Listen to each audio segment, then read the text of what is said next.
Hello. I'm going to do something a little different today, audio only.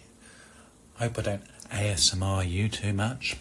I watched the other day a gentleman on TikTok trying to defend Lucy Letby, and I felt very sorry for him because it's such a complex case, and he was getting hit by lots of little tidbits that people knew about the case, or at least thought they knew about the case, and were throwing at him, just examples like she confessed and she stole the medical records. These things are not true, and the poor gentleman didn't have any way of expressing himself because he wasn't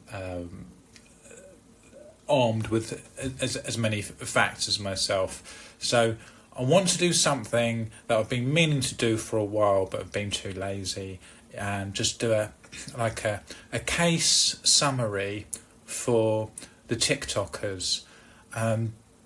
So one thing that's going to epitomise what we're talking about is there was a newspaper article the other day by the Daily Mail that said bombshell email could free Lucy Letby, and one comment was, how on and this is going to be a completely just comment, how on earth can an email exonerate a mass murderer? And on the face of it, it's a brilliant, poignant question that also just epitomises the public's misunderstanding of the case, and also goes to show just how thinly constructed the case was. I mean, you can't imagine the Southport killer who stabbed about a dozen little kiddies and killed them in cold blood. You can't imagine an email exonerating him. Incidentally, the Southport killer is serving less time in prison than Lucy Letby. And so many people will be wondering, how on earth can a serial killer, we're talking about 7 murders, 8 attempted murders, 2 trials, 2 failed appeals, how can they possibly be not guilty? And not only is she not guilty, she is of all accounts the most innocent person you'll ever read about, really. A good person. How does this happen? It can't be true. Surely it can't be true. Well, let's start from the beginning. So Lucy Letby is has a good upbringing, no history of any sort of no trouble with the law, no mental illness. She goes to university to work. She goes to university to study nursing, gets a degree at university, and she's working at the Countess of Chester in the Neonatal ward, which is for premature babies. And she's been working there for around 4 years. Now, this neonatal ward, generally they have around 2 or 3 deaths per year. And this one year, they actually clock something like 11 deaths. So there is a spike in deaths that year. It is unusual for that hospital, but on a national level, it wasn't particularly an outlier. So there was a similar sized ward. I think it was Sherwood Forest that actually had an even larger spike in deaths that year. So yes, it was a an increase in deaths, but when we're talking about low numbers, it wasn't it's not particularly unusual. So they had a spike in deaths, and indeed, Lucy was indeed on shift for 8 out of the 11 deaths that occurred that year. There's no getting around that. However, Lucy was doing more hours than most nurses. They had a lot of temps in, and also she was one of the most highly trained. She was a band 5 nurse, so she would have been looking after the most vulnerable babies. So, odds are the more vulnerable babies are more likely to perish. So, the lead consultant at the hospital was tasked with doing a review into the increase in deaths at this hospital, and he did a review. He came up with 3 or 4 different things that might help, but there was no causal link between all of these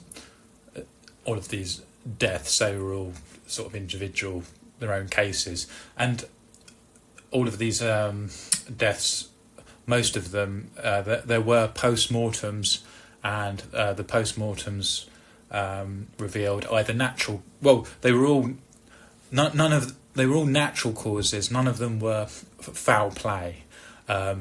So some of the deaths were what they called unascertained, which is fairly normal for a premature baby. That just means they're not really sure, but still natural causes. So I think statistically something like 50% are unknown, but still, unascertained. Sorry, but still, you would deem that as natural causes. The other deaths were for known issues. So this consultant, this lead consultant, Steve Brewery, performed this review, and I should mention a couple of things. One, in this hospital, in the neonatal ward and the maternity ward, there were sewage leaks, and this happened quite regularly, and sewage leaked from the ceiling on at least 2 occasions in the neonatal ward, in the room number 1, which is where they house the most seriously ill babies. So sewage leaking from the ceiling in a neonatal ward where babies don't have an immune system yet, probably not a good thing. Also, the consultants were supposed to be doing ward rounds at least twice a day. They were doing them twice a week, and there was also generally a staff shortage, and also the hospital were, for some reason, accepting babies at gestation periods that were the babies were too premature that they should actually be dealing with in the first place. And there were a lot of twins involved, which involved even more complications. So, I think the majority of the babies on the indictments were twins. So, this neonatal lead done a thematic review, came out with 3 or 4 suggestions. Couldn't find any causal link between these deaths, but he did mention, just as like a snide remark, how it seemed that Lucy, one of the nurses, seemed to be on shift for quite a lot of them. Perhaps we should look at her training. And the nursing boss basically replied saying, well, no one's identified any issues with her. She would be on shift for them because she works the most hours, and she's the best trained, so she's looking after the most vulnerable babies. That was basically her response, which was the correct response. And I have to say, Lucy herself did notice herself that she seemed to be unlucky enough to experience all of these deaths whilst she was on, and she found it unpleasant. And so what happens is Lucy goes on holiday. She comes back from holiday, and there's a couple more deaths. I should also mention there's some talk amongst the consultants, calling her Nurse Death, Angel of Death, and one of the other ringleaders, Dr. Ravi Jayaram, who was a TV doctor, I think had called her, behind her back, they mentioned there's a Beverly Allett on the ward. Beverly Allett was a serial killer in the 90s who killed babies by injecting air and injecting insulin into these babies or children. And at one point he had even shared a paper about air embolism, injecting air amongst 7 other consultants, and there's rumours of these consultants making these remarks behind Lucy's back. So Lucy goes on holiday to Ibiza, comes back, is tasked with looking after, I think they're twins again, and like I say, twins are inherently vulnerable. A hospital probably shouldn't have taken them in the first place, and I think one of the twins dies again, and the neonatal lead, Steve Breary, phones that one of the management and says, "That's it. I want her off the ward." As if sort of blaming her. I should also point out that Lucy was, by all accounts, a bit of a goody two shoes and would like to do everything by the book. And so when she wrote these what are called Datix reports, I believe Steve Breary would have had to have go through them. In other words, it's like an internal form that sort of reports accidents almost, and Steve Breary would have had to have dealt with, like, once somebody raises an issue, they have to be looked at, reviewed, and there's rumours that Steve Breary took a disliking to her due to her doing everything by the book, which was causing more admin work for him. But yes, Steve Breary speaks to the management, says, "That's it, I want her taken off the ward." And the management don't really have a choice. So what they say to her is, "Okay, we'll just put you on days, or do some extra go through the training with you again." Even though no one actually identified any issues with her training, and these consultants put their foot down, and she was actually moved off of looking after babies into an admin role, and she obviously wasn't too happy about that, but she didn't really have a choice. Now, each year, a body comes around and does a report, an independent report on the hospital, and when they were speaking to the staff, they noticed, hey, this very well trained nurse is not being a nurse and is working in an admin role. You know, you need to if there's a problem with her, you need to formalise it. And I think they actually recommended to Lucy, the nurse, that she raise a grievance with HR, and around the same time she did so. And so HR had to do an investigation as to why this nurse has been taken off the ward and into an admin role. And they went round, the HR went round and individually interviewed certain consultants and ward nursing management, and when they interviewed the consultants denied calling her nurse death or in any way blaming her for the deaths of the babies. They completely denied it, and said they were purely concerned about staff training issue.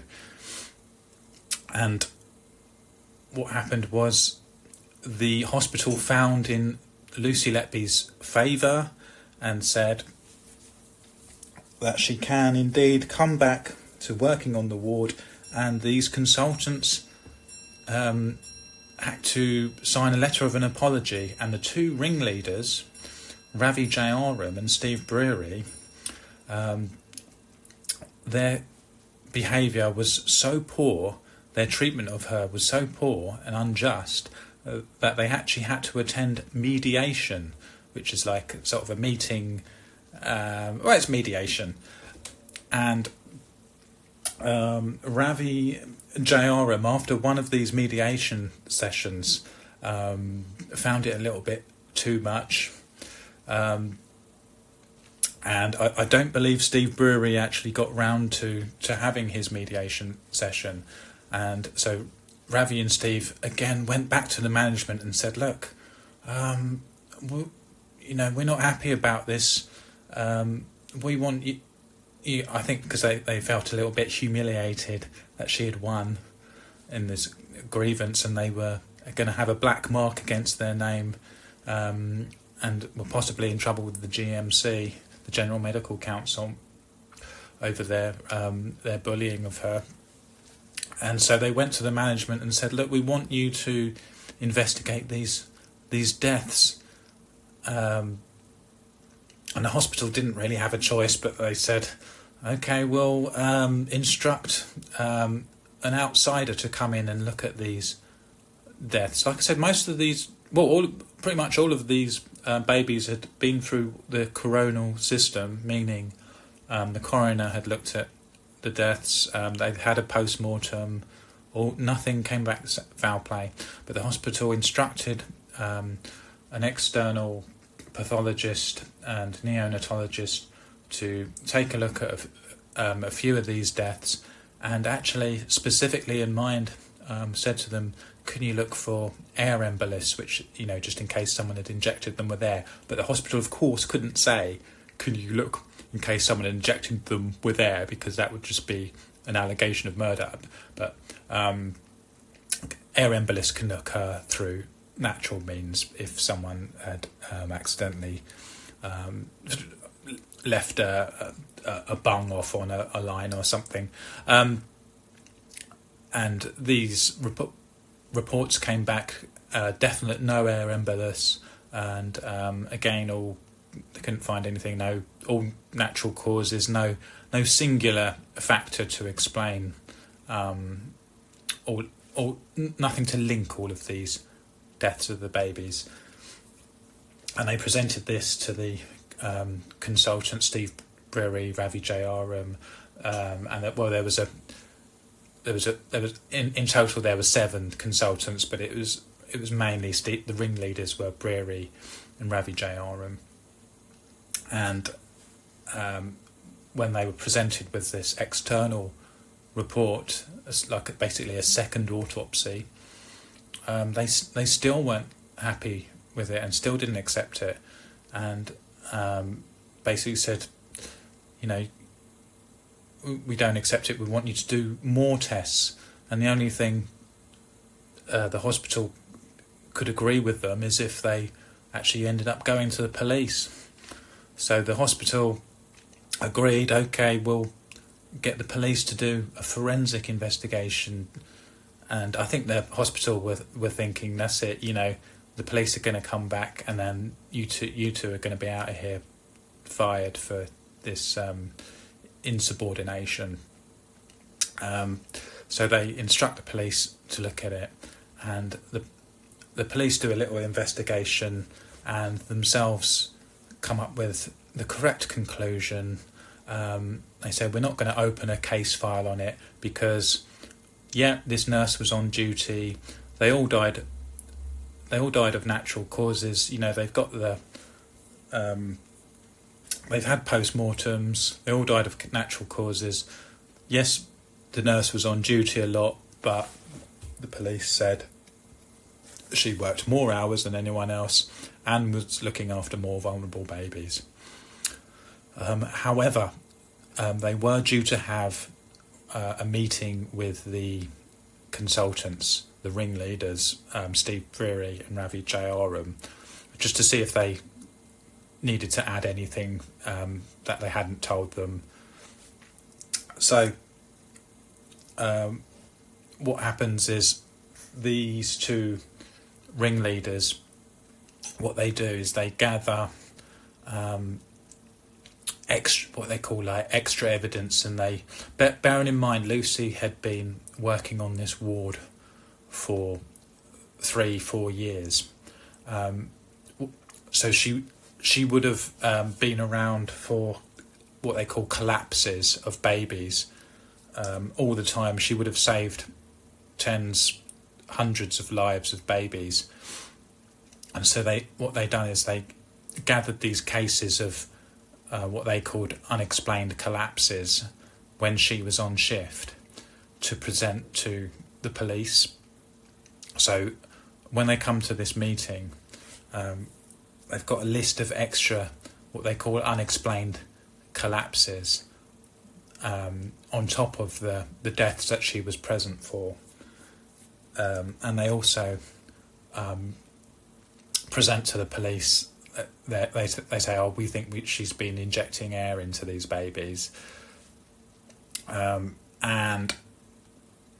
on top of that, Ravi Jayaram claims that he saw Lucy standing over a cot, doing nothing, and pulled out, and it looked like she had pulled out a line, and she was stood over the cot doing nothing. Incidentally, we'll find out later that this was a complete lie, which is what that bombshell email was about. And so the police the next day say, okay, we're actually gonna open an investigation. And the hospital were a bit taken aback by it. The next day, it hits the news. Police are investigating this. And eventually, like I said, the consultants weren't having Lucy back on the ward. I think she sort of stayed suspended. She never went back. I think the last time she was on the ward was June 2016, and she sort of stayed sort of suspended. So not even, I don't think she was even working in an admin role anymore. And then the police were started their investigation, and the police were contacted by this gentleman called Dewey Evans, who was almost like a con artist, where he was wanting work as an expert witness, a medical expert witness, and he contacts them. So that these expert witnesses are supposed to be independent, but he contacts them, says, I've won the last 9 out of 10 or 10 out of 11 of my last cases. Do you want me to help? This is right up my street. And they hire him, and he obviously speaks with these consultants, Ravi Jayaram and Steve Breary, and they give him everything, including the method of death, air embolus, and they even gave him. I need to talk about the insulin poisoning. So none of the babies had died of anything to do with insulin. At some point, 2 test results for insulin came back that were a bit off. Basically, the 2 test results, sort of almost bogus test results, came back, and they just sort of threw these really high off the scale insulin test results that at the time, when the doctor looked at them, they just said, the baby's obviously still fine. And at the time, the doctors just dismissed these really high insulin level results, as you would, as an error. But they threw these 2 insulin results in, like I say, the babies didn't die or anything. They just threw these 2 cases in and said, okay, so she's been poisoning babies with insulin and injecting air into all the others. Okay, and so this expert witness, he was like the lead medical expert witness, just goes along with this and constructs a case because he's working for the because he feels like he's working for the prosecution when he's supposed to be an independent witness, and he constructs these cases, and the genius thing about this injecting air is there's no evidence of it. There's no cases of it sort of being recorded that way. So sort of no, like I say, they all had autopsies and didn't find any of this, but there's no evidence of it. You can't prove it and you can't disprove it. So it's sort of ideal, and there's no murder weapon because you literally use thin air. And so the police at some point arrest Lucy Letby just on the basis of what the consultants have given them. So they've cherry-picked all of these collapses that occurred when she was on shift.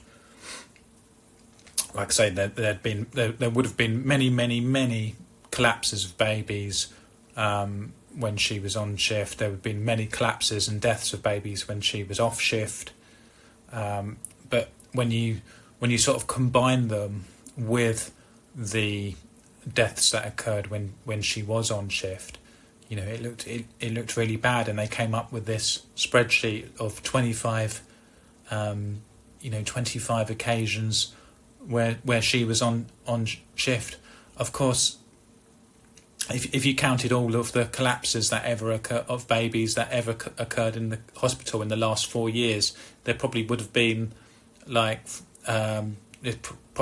hundreds on there, and Lucy's would have looked no different to any other nurses. But that's an issue with statistics. In fact, the police had hired. Had gone to hire someone to look at statistical evidence, and then when this professor got back to them and said, we need more information, we need to look at everything, but the police said to her, "Oh, actually, no, we're not gonna pursue that avenue." So the prosecution have got this medical expert. I do have to say that the prosecution had in total 8 medical experts, but Dewey Evans, the guy who was basically working for money on the assumption of guilt when he shouldn't have been, was the lead expert witness who influenced everyone, and But coming up with this theory of injecting air, because you can't disprove it, you can't prove it or disprove it. It was fairly easy to get the other medical experts to agree because basically they can't disagree. So the prosecution have got 8 medical experts plus the 7 consultants who had to apologise after losing the grievance, all going against Lucy Letby. Well, they didn't really go against her. All they just said was that we can't explain the deaths. We can't explain them. Like, you know, and the babies were fine when we left, that kind of thing. So I need to go on to start talking about some of this other evidence that the prosecution had used. So I want to address this notion that she stole medical records. When the police raided Lucy's home and dug up her garden for no reason, they found these post-it notes which said things like, they were just her random thoughts of, you know, I'm innocent, why are they doing this to me? Because she'd been under the sword of Damocles, as they say, for months and years. You know, having been arrested by the police, and then she wrote, you know, they think that I'm evil, I did this. And when she was asked in the interview, you know, what did you mean by that? Where it says I'm evil, I did this. She says in the police interviews, because that's what they were saying about me. But on those same post-it notes, it said things like I'm evil, I don't, you know, I done nothing wrong, and there was things about guilt, about I'm not good enough to care for them, you know, because she thought maybe because quite a lot of the deaths happened when she was on shift. It was, you know, herself was thinking perhaps there was something wrong with her the care that she was giving, was, you know, she felt quite guilty that way. But most of the stuff on the post-it notes was, you know, why are they doing this to me, and why is this happening, and things like that, and all perfectly innocent stuff. So they took these post-it notes as evidence, and they found in a bag for life what are called handover sheets. So Lucy, when you're handing over from another member of staff, there's like partial medical records on them, and she would put them in her pocket and go home, and then rather than stick them in a shredder, she just chucked them in a. Well, there was actually a little bit of logic to keeping them for a couple of days, because she would use them. She would sometimes use these handover sheets to fill out paperwork the next day when she didn't have time on the shift, you know, to do some admin work, you know, maybe even to fill out overtime and things like that. So she would just chuck them in a bag for life in her room, and I think she'd accrued something like 234 of these handover sheets. They're not specific, like they're not the baby's specific medical records. They were just the handover sheets. So nobody was at all accusing her of murdering 234 babies. So where this TikToker thought she was stealing medical records, I'm going to guess that that's sort of what they were referring to. I need to mention also things about Facebook searches. Lucy, being a young girl of that generation, would Facebook search everyone, and there's something like 2,000 Facebook searches and only I worked out 1.35% of her Facebook searches were of anyone involved in the indictments. So that's literally nothing. She would Facebook search everyone, and then the prosecution were even using perfectly innocent things like she'd written a sympathy card to her mother, and bearing in mind she didn't actually go to the funeral of the baby. A different nurse went to the funeral. So as for hunting for grief, why not arrest the nurse that actually went to the funeral? But instead, Lucy wrote a sympathy card, and she took a photo of it, but actually on her phone she took photos of birthday cards, Christmas cards, any sort of cards that she sent to anyone. That was just a habit of things that she'd done. But again, you will only ever hear about her taking a photo of this sympathy card as if it's of any sort of relevance other than an act of kindness. And so the trial comes along, and I think I basically summed up all of the evidence that they had against her. A, she's on shift. B, she Facebook searched. And C, she wrote a sympathy card to one of the mothers. There's other things about one of the mother's testimony was that when she came to feed her baby, she found a speck of blood on the baby's mouth, which I'm sure was true. That would be quite common. And Lucy had written 10 o'clock that the mother came, and the mother seemed to think it was 9 o'clock. And as if that makes any difference to anything.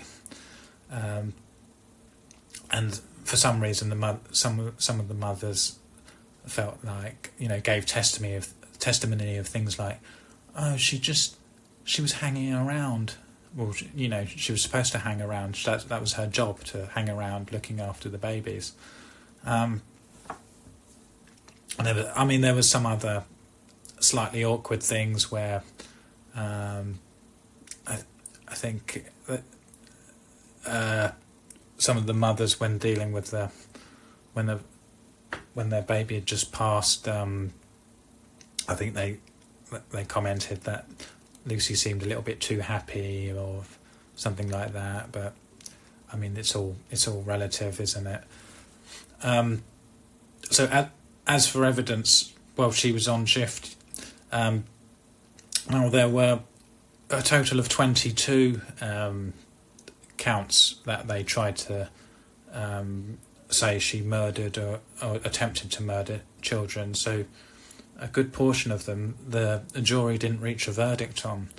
And some of them, not only was there no evidence, there was completely contradictory evidence where there was evidence that Lucy had absolutely done everything she could to save these babies, and it's someone else, and it's not her fault.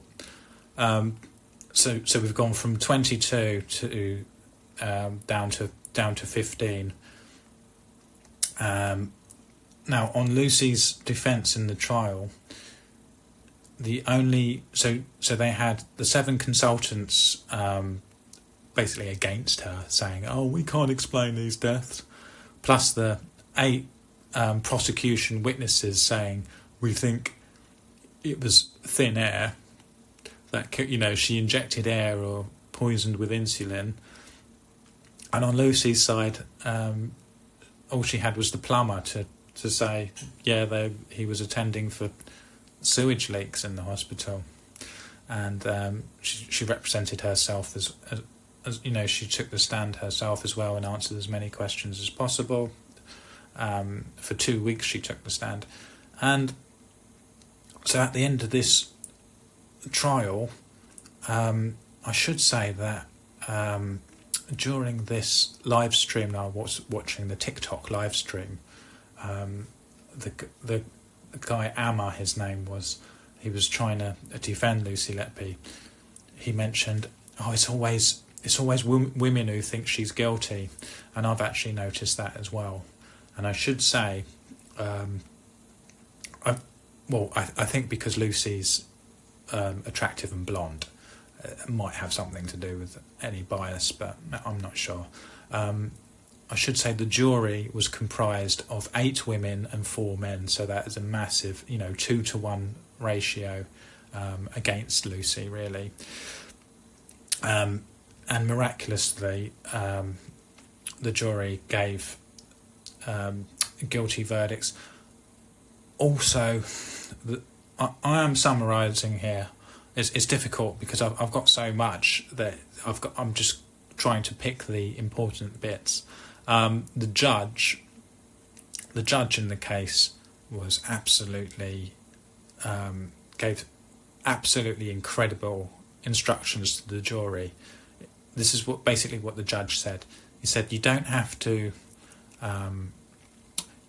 be sure of how she killed the babies, and if you think she killed one, you can assume she killed them all.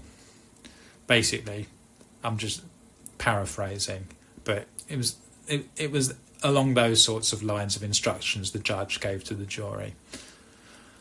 And the jury actually came back and said the first 2 guilty verdicts were the 2 for the insulin poisoning, where the babies didn't even die. So these were ones they had sort of what they thought they had bulletproof, on paper. That somebody had poisoned these babies. Of course, it was just a mistake on the test result. But once they had said guilty to those 2, the jury went back in and said, "All right, well, she's definitely tried to kill these 2. So, like the judge said, if we think she's guilty of one, we can assume she's guilty of all of them." And then they came back with a load more guilty verdicts. And then came the second trial.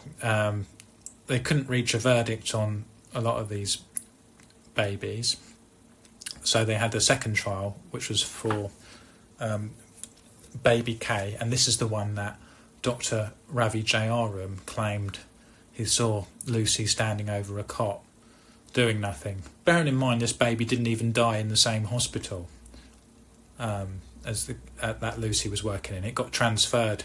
It was a really premature baby, it was 25 weeks, and it got transferred to another hospital and died in another hospital. But because of this doctor's testimony that he saw her standing over the cot doing nothing and thinks she pulled out a tube, the jury believed the doctor. Also, at the very start of this second trial, the jury were all told, by the way, she's a convicted murderer of 7 babies and 8 attempted murders. So even I probably would have said guilty if I thought that was the case.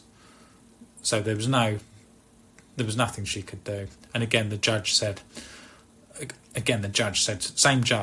said to the jury, in order to say not guilty, you basically have to dispute all of the other murders that she's been convicted of.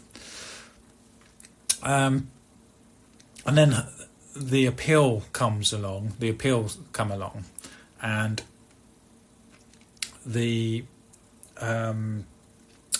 defence have said, look, the very person who wrote this paper on air embolus has said this has been misused, that this paper has been misused in this prosecution. And what the appeal court basically said was, well, you should have said that on the first trial. That evidence was available on the first trial, so it doesn't count. So they're not going to let you appeal. So she wasn't granted leave to appeal for that basis. And so that is how we've got into this situation that we're in. And since then, everyone who's researched this case can see how ridiculous it is. Statisticians, other medical experts, And so there's been an international team of medical experts come together to do a review of these deaths of the babies, and have said all of these babies categorically. This is a peer-reviewed panel of 14 international experts, all working for free, and they were going to announce their findings, whether they were in favour of Lucy or not. And they announced there were no murders. All of the babies died of natural causes or poor medical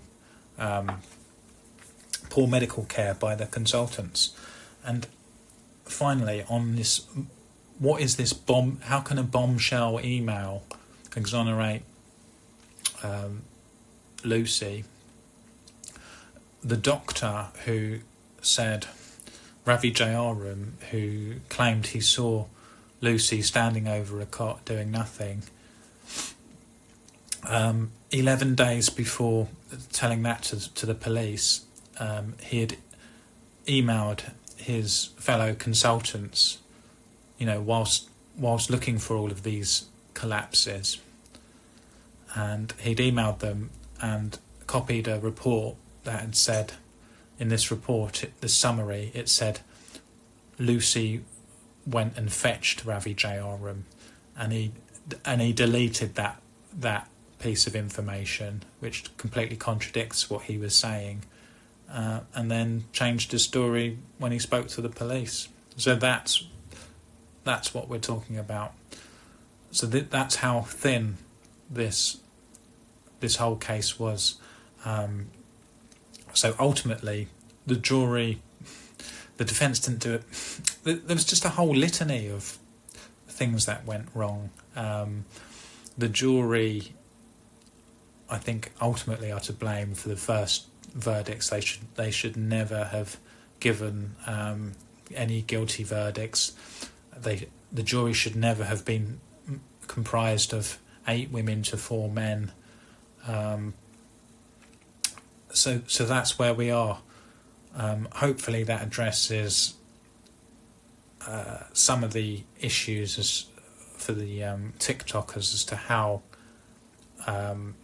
this person could possibly be innocent. But any questions, go ahead and I'll try and answer them in the comments.